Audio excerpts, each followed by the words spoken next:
risers tend to help the bass sound on a stage and give a more of a sort of an organ feel to the sound, or make it so the orchestra can feel the sound more than hear the sound.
So you're right now here in 2018 on this journey, playing with all these different orchestras. Can you just talk about what this is that you're doing? What's this project? Sure. Well, I came up with this concept when I was substituting in Minnesota.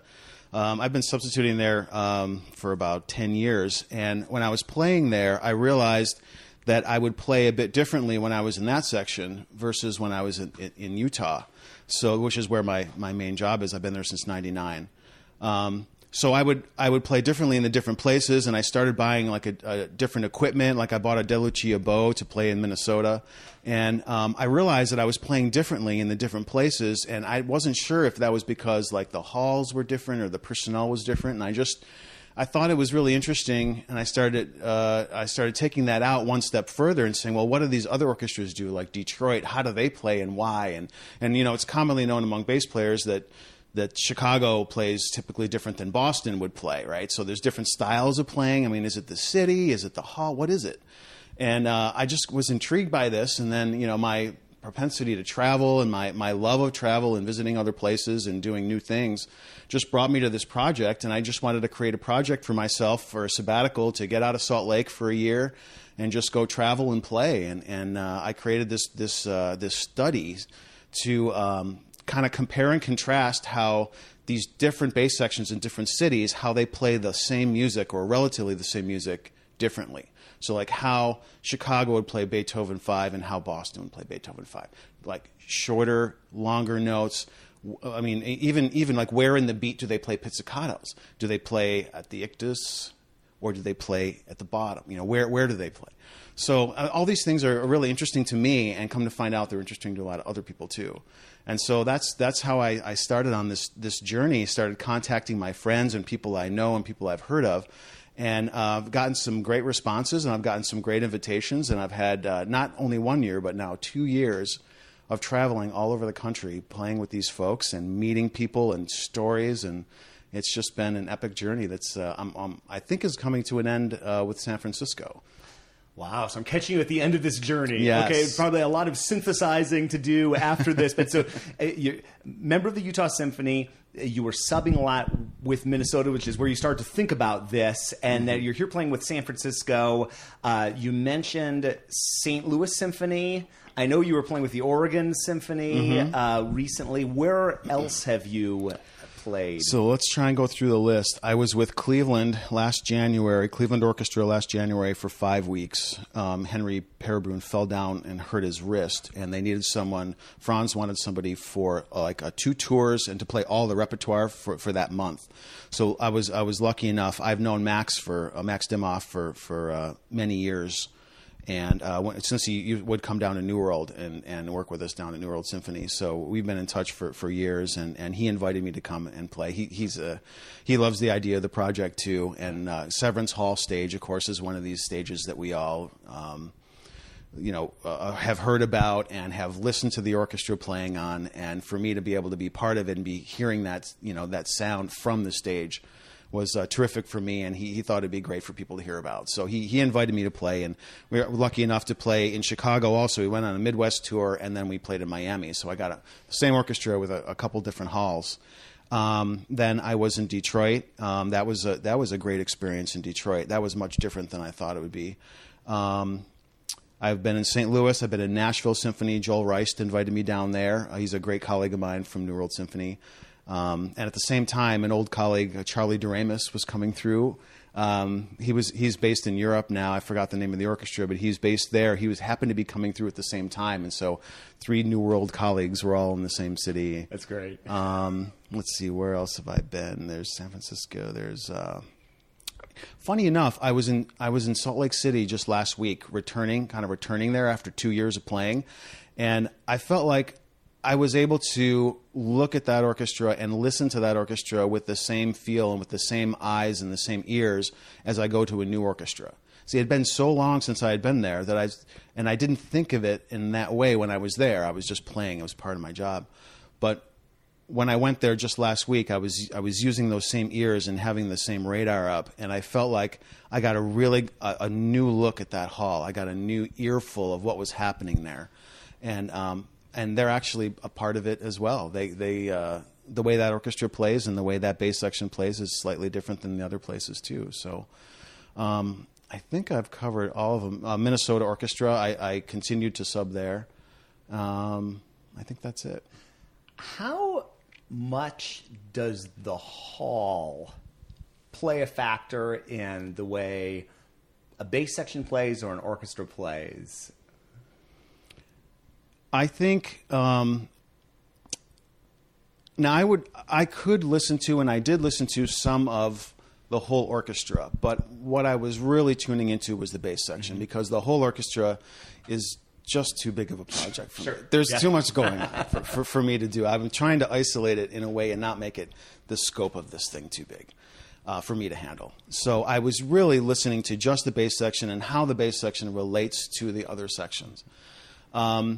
I think the hall has a significant impact on how a bass section plays, and I don't think it's because of how they feel on stage. I don't think it's because of any kind of analysis that happens.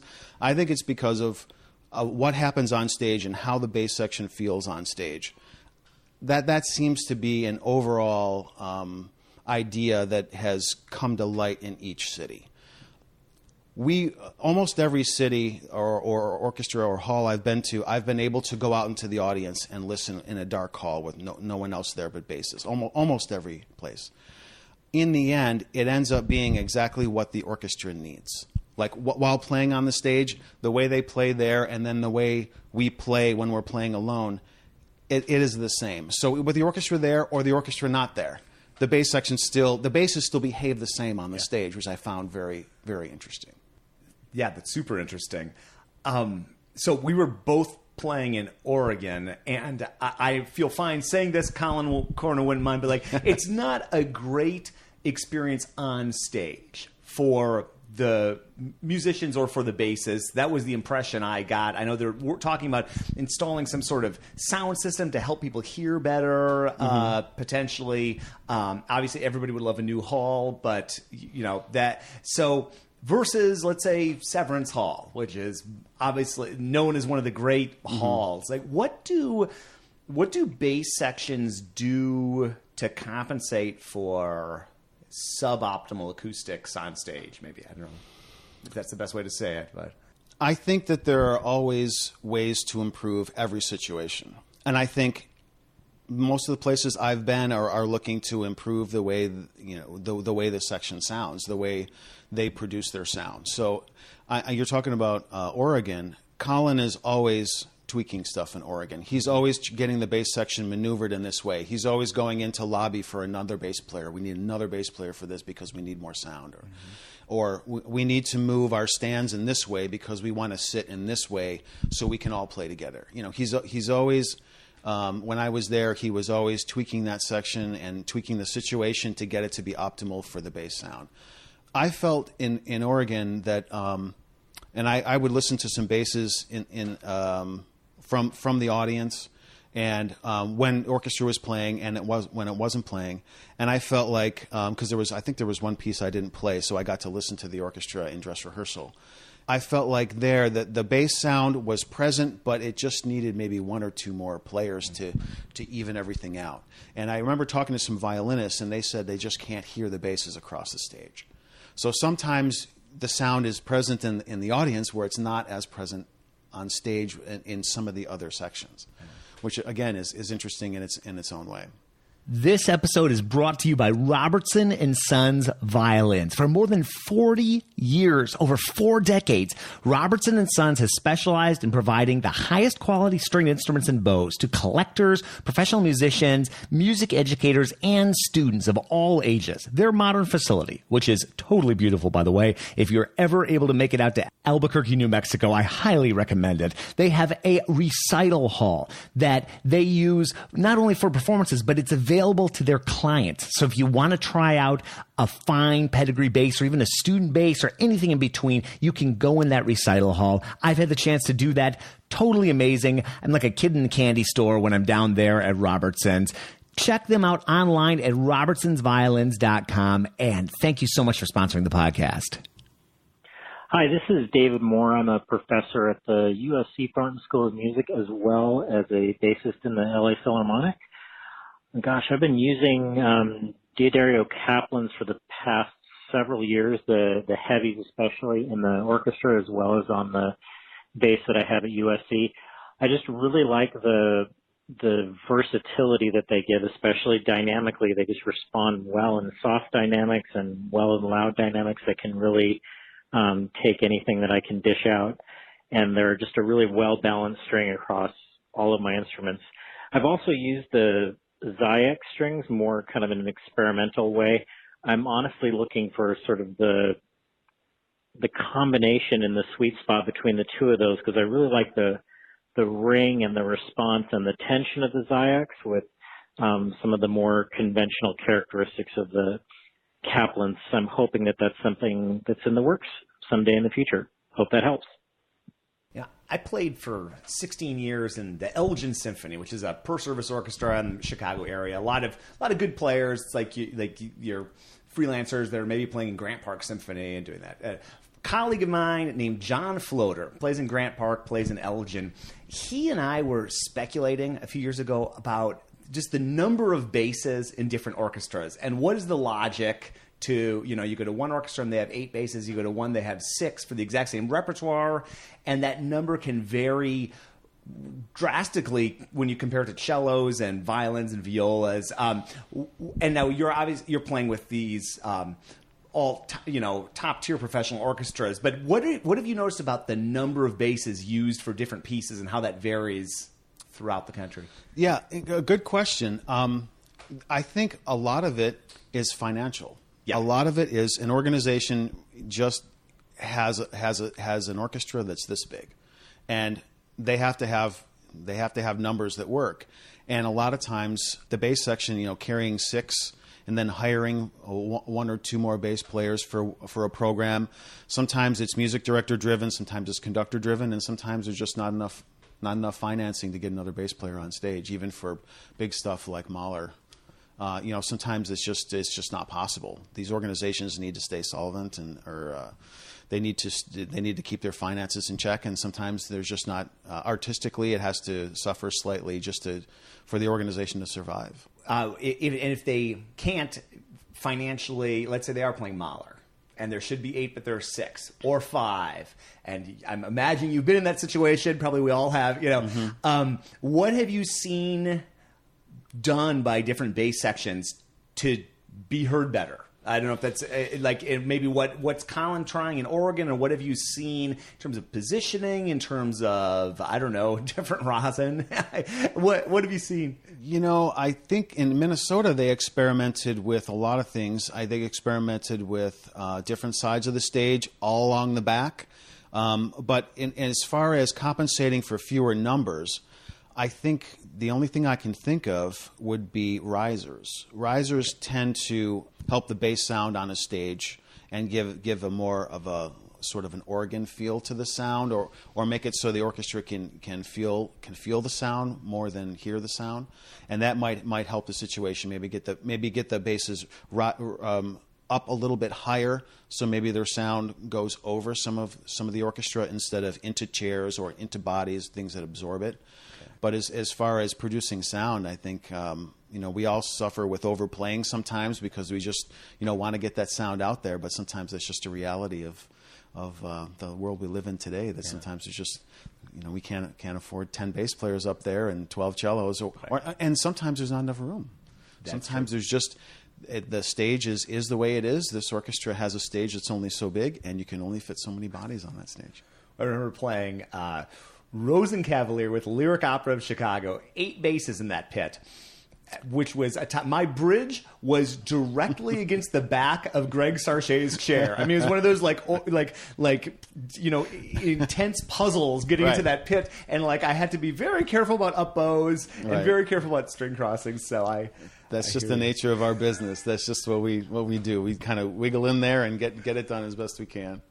So your typical American orchestra setup, and a lot of people listen to this outside of the United States, but your typical American orchestra setup, basses behind where the cellos traditionally are, which is that stage right? I always forget, if I'm in the audience looking at the stage and they're to the conductor's right, is that stage right? I think that's stage left. I believe that's stage left. That's my understanding. That's right. That would be house right. Stage left. That's my So perception. stage left. Have you played stage right in some orchestras? I know that is done. Yes, actually, and if I'm remembering this correctly, in St. Louis over the last 2 years, I've played on stage right, stage left, and behind the horns, all along the back. Behind the horns? All really? along the back. So we were all along the back. The horns were in front, and then the woodwinds and the brass were off to stage left. So we played 2 different programs. One was a Brahms concerto last year, and then just this year we played something where we were all along the back. Okay. Wow. And by the horns, I remember, I used to be a high school orchestra director. I remember conducting 101. They said, don't put things like basses and timpani too close to the horns because, weird stuff what was that experience like? I'll tell you, it was spectacular. Bruckner 4th Symphony sitting behind the horn section of the St. Louis Symphony that was a great seat in that house. I was very happy to be there. It was a great sound. They're a great section. Well, so and people think about this all the time in terms of where your F-holes are positioned, and some people say, send it out to the audiences. Some people say, no, send it and bounce it off the shell. Have you noticed anything stage right, stage left, or maybe along the back in terms of that? The different stages, I don't think that there was one way or the other that I preferred. I think the reason that we were in a place was not bass-driven, I don't believe. I believe it was antiphonal violins. And then I'm not sure why we in Minnesota or in St. Louis, why we were all along the back, because there was antiphonal violins, and then for Bruckner, we were all along the back. But maybe it was to get the bass sound out. Personally, I like switching it around and being in different places. Sometimes I like hearing things from different places. So traditionally, on stage left is a great place to be. You tend to have a more difficult time hearing over the brass. And being stage right, you don't necessarily have that wash of sound. You can hear woodwinds a bit differently. The harp is generally over in that area, so you can hear a lot of harp. And I know that first violinists have come up to me and told me how much they appreciate us being on stage right, because they like to hear the bass sound. They like to hear that fundamental, and they like to hear the rhythmic stability that we give. Well, I went to Northwestern, and the conductor there for years, he may still be there, was Victor Yampolsky, who is a longtime conductor of the Omaha Symphony. And Victor from Russia, and he liked what I think of as the European setup with the basses by the first violins, stage right, and by the harps. And so I always sort of appreciated that. That for most people, default is the other way. In America, most people, for me, that was sort of my standard. And the reason why I'm married to my wife is because I was on stage right, and we were playing Ma Vlast, Smetana, first of those tone poems. There's this big harp cadenza, and I looked to my left, and I said, who's that playing that harp cadenza? And one thing led to another, and we've been together almost 20 years. So that's a great story. I like stage right. You like stage right. But I'm biased. Could we go through some of those orchestras? And I know that you'll probably spend a lot of time thinking about this when you're done with this, but any just impressions or generalizations or in the ways that these different bass sections played, like how Minnesota differs, and this is probably like an impossible question to answer, but maybe any takeaways from Minnesota contrasted to St. Louis, to Utah, to San Francisco, anything right now that sticks out? You know, the one thing that sticks out for me, and that was the biggest surprise still, has been Detroit. Really? Yeah. That hall was more unique. It surprised me how unique it was. When I got there, we were playing Tchaikovsky's Fourth Symphony, I think. Generally played in a broader, fuller way. And I was playing that way and realizing within the first 20 minutes or so that I wasn't doing it right. So I was trying to figure out what I was supposed to be doing. And eventually one of the section members turned around and said, look, we don't do it that way here. And I was like, great. How do let me follow you then. Let me thanks for saying that. Now I know what I'm supposed to be doing. I knew something was wrong. Now I know.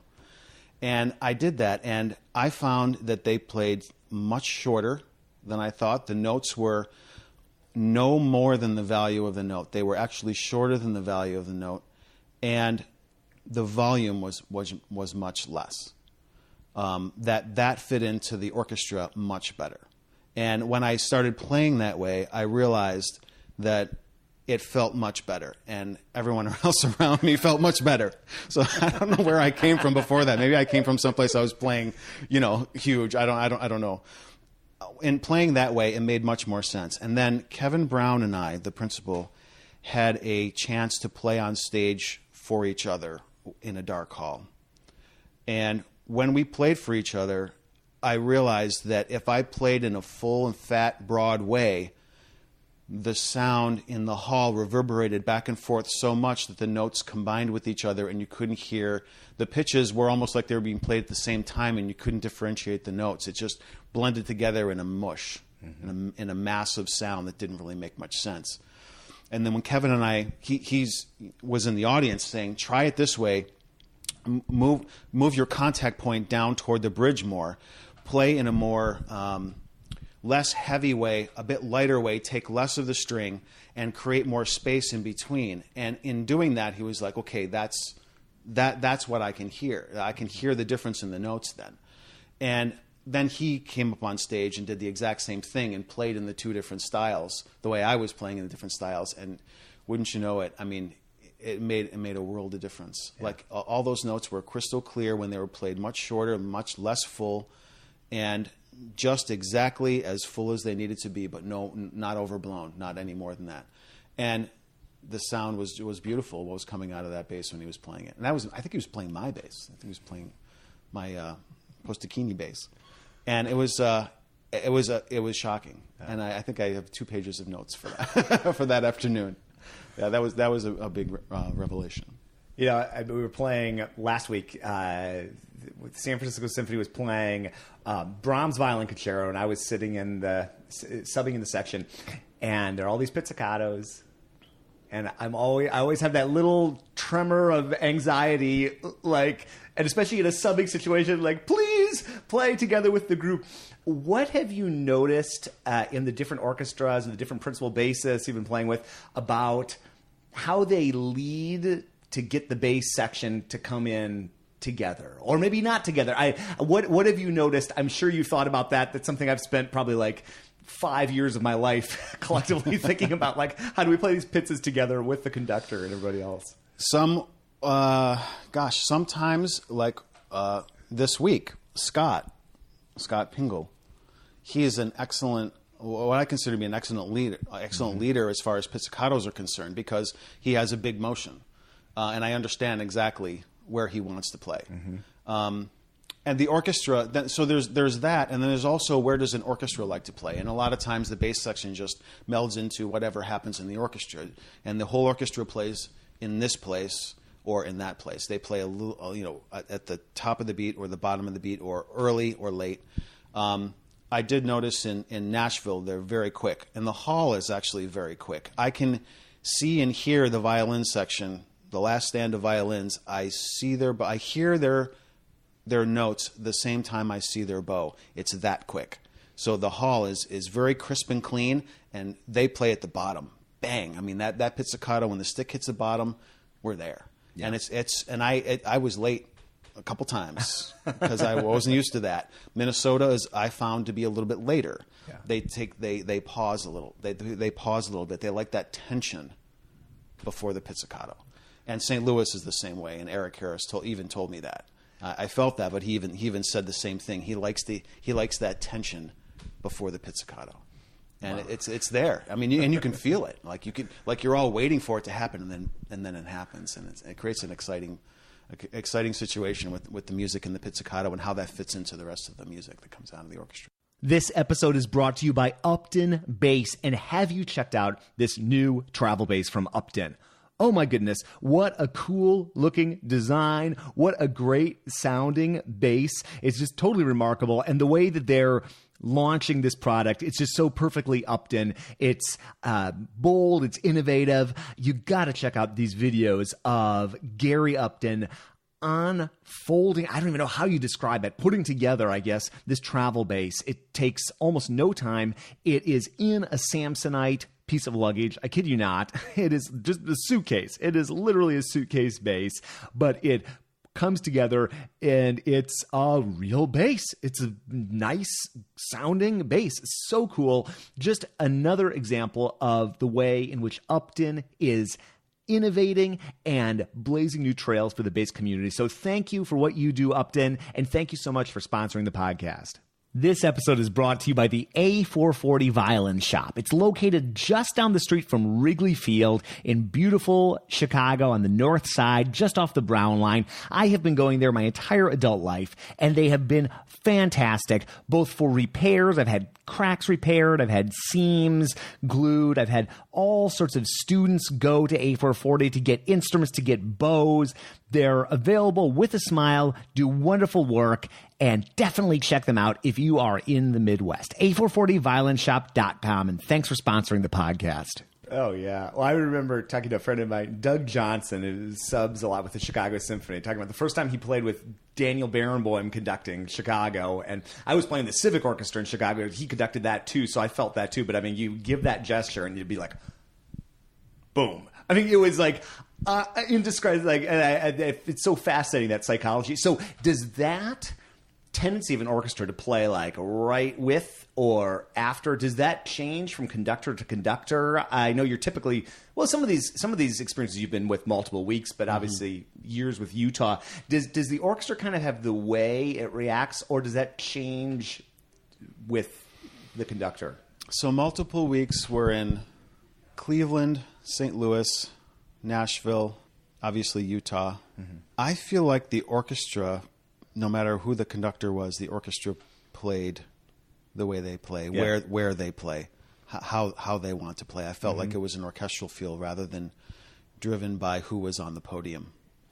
I do remember hearing, in this orchestra is a little bit later, Stefan Deneve is conducting us this week, and I remember him saying something to the violins, or it wasn't to the bass section, but it was to another section that he wanted them to come along with his beat play a little bit closer to his beat rather than behind. Mm-hmm. He was trying to not move, but he wanted everyone together, and I think he felt like they were a little bit more behind his beat than was comfortable for him. So I think it's orchestra. Yeah. I mean, in my perception, I believe it's orchestra based rather than who's on the podium.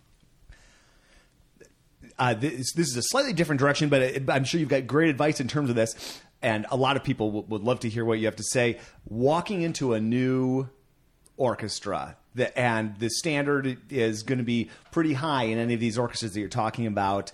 What should somebody do to prepare themselves, and how should they conduct themselves? How do they fit in as a guest in a high-level bass section? That's a great question. I haven't thought about that. How was I not terrified going onto Severance Hall stage? I think I was terrified, actually. One thing that helped in Cleveland was that everyone was so friendly and so warm. The management, the bass players. I think what I did there, if I remember correctly, was really to hang back, really not to be, just to have my radar up and 360 degrees, just to hear everything of where I was and to fit into what was happening. Whether I was right behind the tuba, I think I was in the back of the section near the wall, and I had very good bass information to my left and in front. And I think what I was doing was just had my radar up and was just being right underneath the sound, right inside of the sound, and not, forcing anything, and just trying to, I guess, ride the ship, so to speak. Yeah. I think that's how I felt. And it wasn't long before I felt like I could be a contributing member of that section, that I could, and I think it was their general nurturing quality of everybody in the section. And I think that helped bring me along there. I remember an orchestra I used to play with, which I will not say because it could reveal who this person is. But there was somebody who was subbing for a period of time and get there real early, break up the bass, and just play the Dittersdorf Concerto over and over and over, like right there in the section. And then fast forward, and a list of reasons why this person should never play in the orchestra again were given to the principal, who was then like, "Oh, I guess." Oh, I see.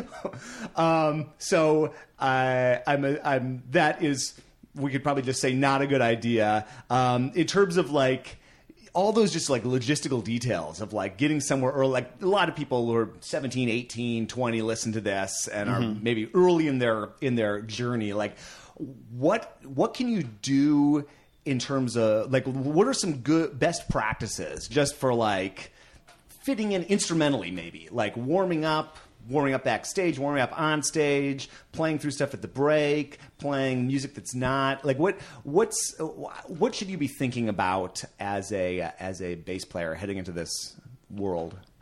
Well, what comes to mind when you ask me that question is just observing what you see other people in that orchestra doing. So just go along with what you see. If there's nobody on stage, you probably don't want to be out there. If there's a bunch of people on stage, then that's probably okay to be there. I think it's just going with the flow. I wouldn't get there any earlier than an hour. Your music's not going to be out there. The stage guys may not have your stuff set up. They may be tweaking stuff. They may have other things to deal with instead of you.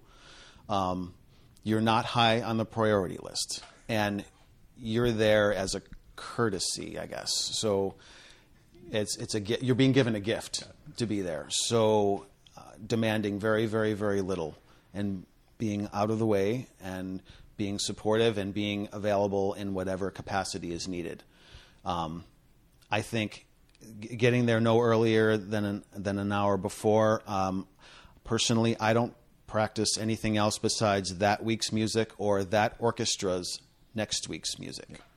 I don't practice any other orchestra's music or anything else that's not on my stand. warm ups or scales, or if you warm up with Bach or something, I think that's okay. But I don't. I just warm up with scales and then whatever's on my stand. But I think fitting into whatever is going on, whatever people are doing, do what they're doing. And I think that's the best way to feel comfortable and feel welcome and be a helpful part of that section. I think it's extremely good advice. and I can't help but remember going to see the Lyric Opera. I'll just call him out, Andy Anderson. Love you if you're listening. But I remember going to see something, and I heard Ein Heldenleben, one bass player, like an hour before. A few years later, I did not hear Ein Heldenleben anymore. But we were talking about pizzicatos and where to place. Another thing I think about a lot, and you've probably seen different things, is just vibrato in general in the bass section. Some groups is just sitting on these beautiful pedal tones, like a piano F natural. Some you go and everybody's vibrating. What have you noticed in terms of use of vibrato, and maybe homogeneity or diversity of use of vibrato in these different sections? Great question. Definitely sometimes it's heavily used, and definitely sometimes it's not. And it's good to know when. And luckily, you don't have to look very far. You look a tiny bit to your left or right, and if no one's moving, you don't move. And there's a couple times this week where Scott likes that pedal tone, and I was vibratoing something, and no one else was, and I was like, oh, okay. Reminder there. Sometimes I even wrote in music a flat line or something to indicate non-vibrato or something in specific places. There are some orchestras, and I remember in Minnesota Orchestra, that was Joe Johnson, who's now the principal cellist of Toronto Symphony. He and I used to walk our dogs together when I was subbing there for a long time, and he used to say that he liked a bass section that did not use vibrato. He wants to know where that pitch is. He doesn't want the pitch moving around. He's got to sit on top and be in the middle of that, or be the tenor voice of a bass, of the bass foundation that we put down. And he told me that at that time he did not want vibrato. And as if I remember correctly, Minnesota Orchestra bass section, I don't think they use vibrato a lot in those times. I think I remember them in melodic sections. I remember vibrato happening. I'll have to check my notes on that, but a lot of times they like that foundation of sound that doesn't waver, and then the orchestra sits on top of that. And here is that way too. And in some places, vibrato, there's a lot of vibrato happening. And again, I think whatever's happening, when it's happening, I think just having your radar up and just looking around and do what they do. Yeah. That radar it's a really useful thing to think about, and it can be applied to pizzicato, vibrato, showing up early, not practicing Heldenleben, all those things. It only takes one mistake with the pizzicato to realize you got to really be careful with that. If you had to be early or late on pizzicato, I know it's a Sophie's choice. What would you do? Late. Well, in my opinion, I never want to be before the principal. Nothing drives a principal crazier than like someone who's perennially early. In my experience, that's yeah. Someone recently told me that you could be behind me, but never be in front of me. So this is super fun, Tom, and we have to talk again once you synthesize this, and whether it's a series of articles or a book or whatever. I can't wait to see. I never have anything pre-scripted for these, but I do have one question I usually ask people, which is go back in time. You can pick the age, but 18-year-old Tom, New World Symphony Tom, and give him some advice, knowing what you know now, what all these experiences you've done. What would you tell younger Tom? That's a great question. What would I tell younger Tom? Honestly, I don't think I would tell him anything. I think I would just let him run amok with the world like he's been doing. That is also my answer, by the way, to myself. So I hear you there. I hope that's not too unusual. No. Cool, man. I really appreciate it. Thanks very much.